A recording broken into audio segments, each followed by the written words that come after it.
When thinking about JDM cars, we all have one similar thought. And you have a dude named Carl that expresses his thought, "Is that a Supra, bro?"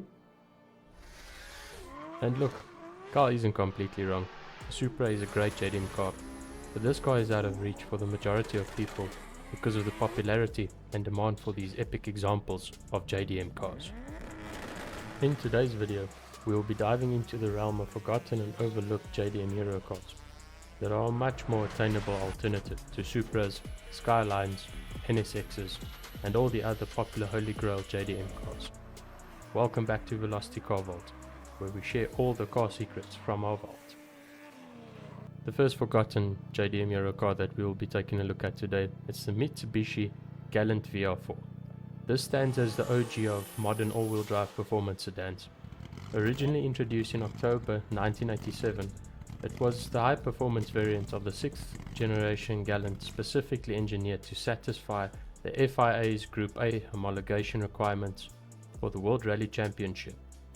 Later, the Lancer Evolution series achieved greater cultural saturation. The Galant VR4 was the platform that refined the 4G63 engine and the dynamic 4 drivetrain, proving that a sophisticated mid-sized sedan could conquer the world's most grueling rally stages. At the core of the Galant VR4 was the 2-litre double overhead cam turbocharged 4G63 inline-4 engine. This power plant utilized a cast iron block for extreme durability and an aluminium head for weight reduction, a combination that would allow it to remain relevant in performance circles for over 20 years. In its initial iteration, the 4G63T in the Galant VR4 produced between 195 and 237 horsepower, depending on the specific market and generation, providing a 0 to 60 mph acceleration time of approximately 7.3 seconds and a top speed of over 130 mph. The VR4's true innovation was the dynamic force system. This was one of the first comprehensive attempts by manufacturer to integrate 4 distinct technological pillars: full-time 4-wheel drive, 4-wheel steering, 4-wheel independent suspension, and ABS that works on all 4 wheels. The 4-wheel steering system was particularly advanced for 1987, utilizing a hydraulic system to steer the rear wheels in unison with the front wheels at high speeds, thereby improving stability during lane changes and cornering. The Galant VR4 was the primary instrument of Mitsubishi Rally Art Europe between 1988 and 1992. Despite its conservative appearance, the car was a formidable competitor against the more compact Ford Sierra Cosworth and the Lancia Delta HF Integrale. This vehicle achieved its first majority WRC victory at the Thousand Lakes Rally in Finland in 1989, driven by Michael Eriksson, followed by a win at the Lombard RAC Rally later that year by Pentti Airikala. The Galant VR4 eventually secured 6 WRC overall victories before the factory effort migrated to the smaller, more agile Lancer Evolution in 1993. However, the Galant's legacy continued in the United States, where Tim O'Neill utilized the factory-backed Galant VR4 to win the SCCA Pro Rally Production GT title in 1992, proving the platform's versatility across As the Galant moved away from its WRC duties, it transitioned into a high-tech Grand Tour. The 7th generation, produced from 1992 up to 1996, replaced the inline-4 with a 2-litre twin-turbo V6, providing a smoother power delivery and a 0 to 60 mph time of 6.5 seconds. By the 8th and final generation, produced from 1996 up to 2002, the displacement was enlarged to 2.5 litres, pushing output to the 276 horsepower limit of the Japanese car manufacturer's gentleman's agreement of the era. This final iteration featured active yaw control in its Type S trim, a system that used the rear differential to actively transfer torque between the rear wheels to minimize understeer, a technology later pioneered on the Lancer Evolution 4. Next up on the video, we've got the Baby Godzilla. It's the Nissan Sunny or Pulsar GTIR. While the R32 Skyline GTR earned the Godzilla title for its total dominance of Group A touring car racing, the Nissan Sunny or Pulsar GTIR was designed to do the same on the dirt. Originally developed as a homologation special for the WRC, the GTIR condensed the GTR's Atessa all-wheel drive philosophy into a lightweight 3-door hatchback chassis. The GTIR was powered by a specialized Type 54C version of the legendary SR20 DET engine. Unlike the versions found in the Silvia 180SX, the GTIR's motor featured a large top-mounted intercooler and 4 individual throttle bodies, which maximized throttle response and cooling efficiency.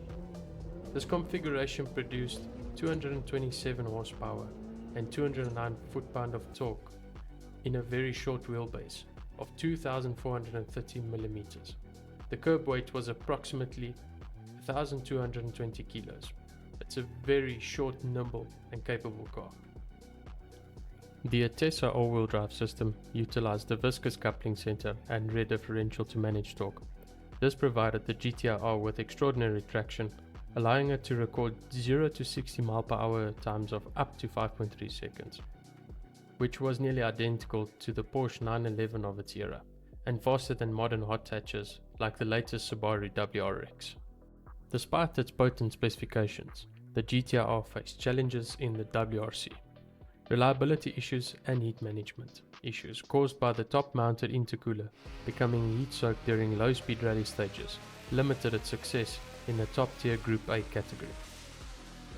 Its best WRC result was a third-place finish at the 1992 Swedish Rally. However, the car was highly successful in Group N production-based racing, winning several titles and proving its potential when not constrained by the extreme temperatures and severe intensity of World Rally Championship stages. The GTIR gained a cult following, not only for its performance, but for its unique bubble era quirks.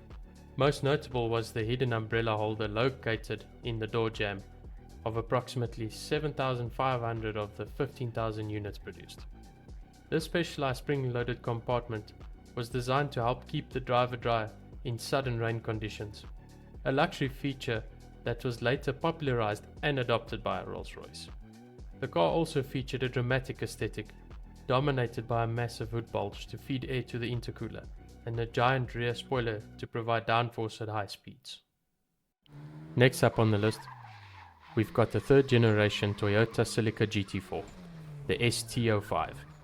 This car represents both the zenith of Toyota's rally engineering and the most controversial moment in the history of WRC. Originally produced from 1994 to 1999, the ST05 was designed to be faster, more aerodynamic, and more technologically advanced than its predecessor, the ST185. To ensure the ST05 would be competitive on the world stage, Toyota produced 2,500 WRC edition road cars that included a variety of add-ons that were technically non-functional in showroom trim, but this allowed the rally team to utilize them under homologation rules. Some examples are water spray intercooler system, an anti-lag system, and a super strut suspension setup. The ST05 was powered by the updated 3S GTE engine, producing from 236 and up to 255 horsepower. In WRC trim, the engine was theoretically limited to 300 horsepower by means of a mandatory fitted 34mm restrictor plate. In an attempt to keep the aging ST05 competitive against the lighter Subaru Impreza and Mitsubishi Lancer Evo, Toyota Team Europe engineers developed what has been called the most ingenious cheat in racing history. To bypass the mandated 34mm restrictor plate, they designed a turbocharger housing that would mechanically shift when under pressure. When the intake hose was tightened with a special tool, the pressure on a set of internal valve washers would cause the restrictor plate to move forward by 5mm. This created a crescent-shaped gap that allowed for 25% more air to bypass the restrictor, providing an estimated 50 horsepower advantage. The mechanism was so perfectly machined and polished that it left no physical gap when the engine was idling or being inspected off the car. FIA President Max Mosley famously described it as the most sophisticated and ingenious device he had ever seen in 30 years of motorsport. Despite the technical brilliance, Toyota was handed a one-year ban from the WRC and the ST05 was disqualified from the 1995 season. Next up, we've got the Honda Prelude 5th Gen. While its contemporaries focused on the brute force of all-wheel drive and turbocharging, the 5th generation Honda Prelude that was produced from 1997 up to 2001 chose a path of surgical precision. Its primary goal was to eliminate the inherent weaknesses of a front-wheel drive layout, specifically understeer, through high-tech mechanical solutions. The Prelude Type SH featured the ATTS system, a precursor to modern electronic torque vectoring. Unlike a traditional limited slip differential, ATTS used a planetary gear set and a set of electronically controlled clutches to actively overdrive the outside front wheel in a corner, by sending up to 80% of the available torque to the outside wheel and spinning it up to 15% faster than the inside wheel. The system pulled the car into the apex, creating a rotational effect similar to a rear-wheel drive car. The ATTS system relied on a suite of sensors monitoring steering angle, yaw rate, lateral g-forces and wheel speed. This allowed the Prelude to maintain a tight line under power, making it one of the few front-wheel drive cars that could actually tighten its arc when the driver applied more throttle mid-corner. The Prelude utilized the H22A4 2.2-litre double overhead cam VTEC 4-cylinder engine, which produced from 195 and up to 200 horsepower. While not as powerful as its turbocharged rivals, the Prelude's 7,000 RPM redline and linear power delivery provided a highly engaging experience for all of its enthusiasts. The Prelude also used double wishbone suspension at all four corners, a layout that offered superior camber control compared to the McPherson strut setups used by competitors, like the Nissan 240SX or the Volkswagen Golf.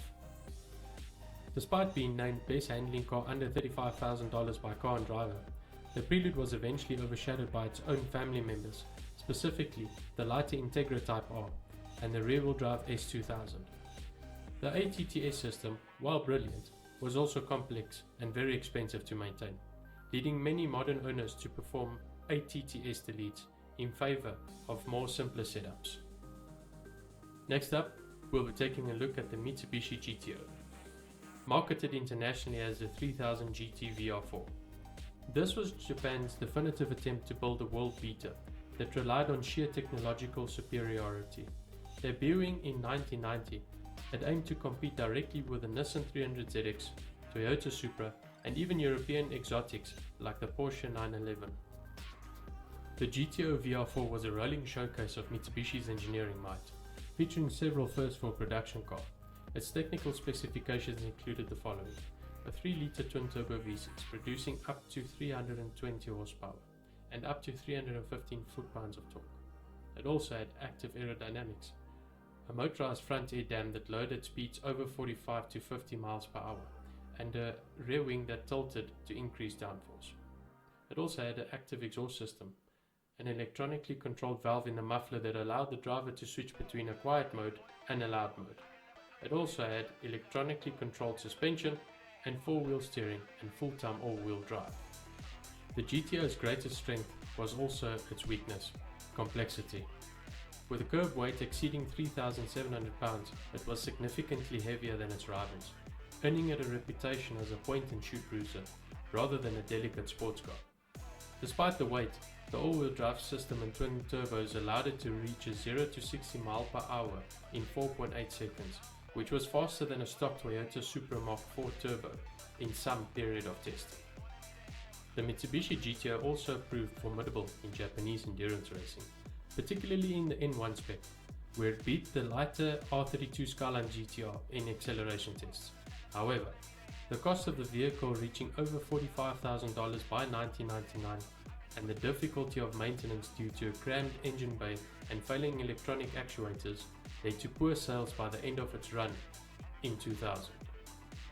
This video would not be complete if we didn't mention the Nissan 300ZX Turbo.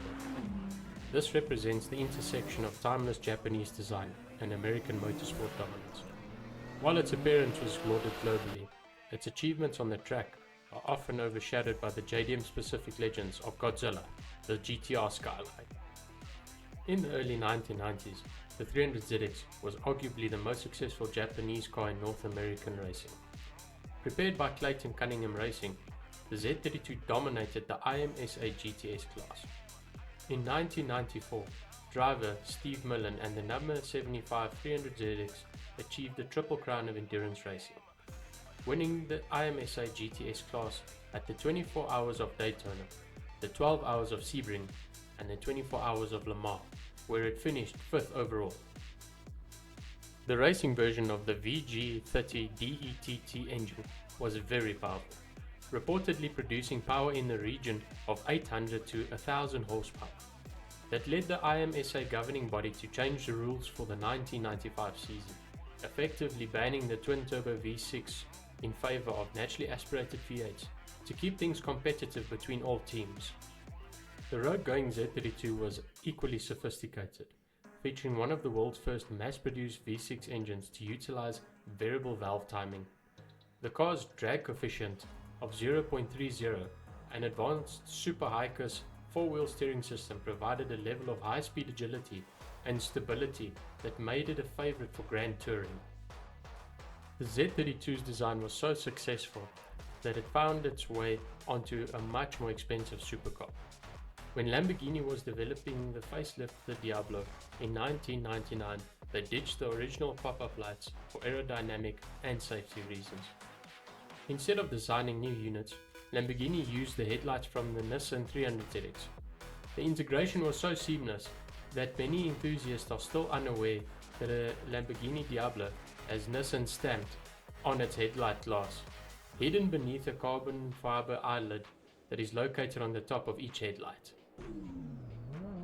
Next up is the luxury super coupe, Toyota Soarer Z30.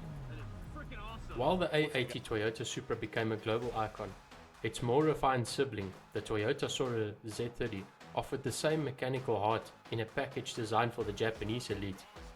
Known internationally as the Lexus SC300 and the SC400, the JDM Soarer was available with several high-performance options that never reached overseas markets. Unlike the North American Lexus SC, the JDM Soarer was available with the legendary 2.5-litre 1JZ GTE twin-turbo inline-six. This model, the JZZ30, produced 276 horsepower and was frequently paired with a 5-speed R154 manual transmission, a combination that made it a favorite for drifting and time attack builds. The Soarer also served as a test mule for Toyota's most advanced suspension systems. The UZZ32 trim, for example, featured a world-first active hydraulic suspension system and four-wheel steering, while the UZZ31 utilized a sophisticated airbag suspension system for maximum comfort. The Soarer's interior was a technological marvel for the early 1990s. It featured a digital instrument cluster that performed a systems check upon startup, and a 6-inch touchscreen. This screen was the first in a mass-produced car to integrate functions like GPS navigation using a CD-ROM as backup data, onboard television that was capable of receiving TV broadcasts when the car was stationary, maintenance reminders displaying information on oil changes, when to rotate tires, and fuel consumption trends, and last but not least, diagnostic warnings automatically displaying alerts for abnormalities in the fuel injection or suspension systems. Interestingly, the EMV screen was not a touchscreen in the modern sense. It used a grid of infrared LEDs and sensors along the edges to detect when a finger breaks the light beam, thereby identifying the selected function. The last car that we'll be talking about today is the Mazda Eunos Cosmo. The 4th generation Mazda Eunos Cosmo was produced from 1990 up until 1995. It will probably remain the most technically audacious car of the Japanese bubble era. It was one of the only production cars in history to be equipped with a triple rotor engine and the first to offer factory installed GPS navigation. The heart of this flagship Cosmo was the 20B REW engine, which used 3 rotors to achieve a total displacement of 2 liters.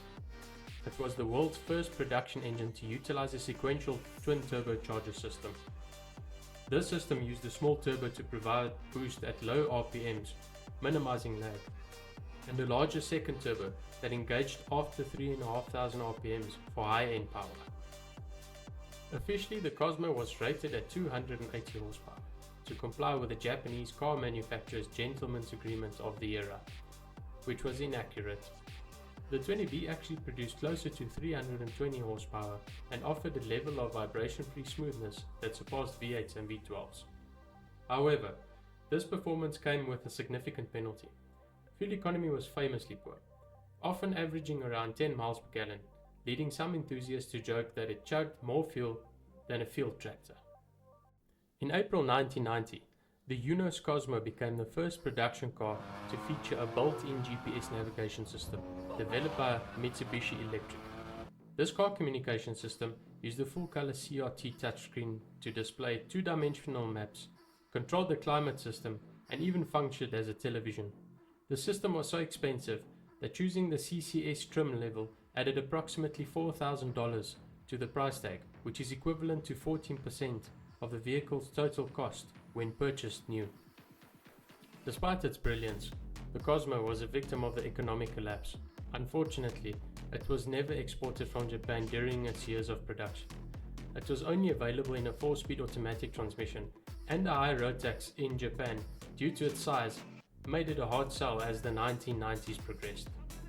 Today, it remains a holy grail for rotary enthusiasts, often serving as a donor car for triple rotor swaps into RX-7s. The forgotten JDM hero cars of the 1990s represent a peak of automotive optimism and innovation that may never be replicated. They were the experimental vanguard of the industry. These pioneering innovations pushed the boundaries that are still present in modern cars today. Thank you for watching. Let us know in the comments which of these cars is your favorite one. Please subscribe if we added some value and insight.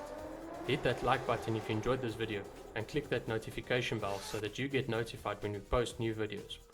Until next time, thank you and take care.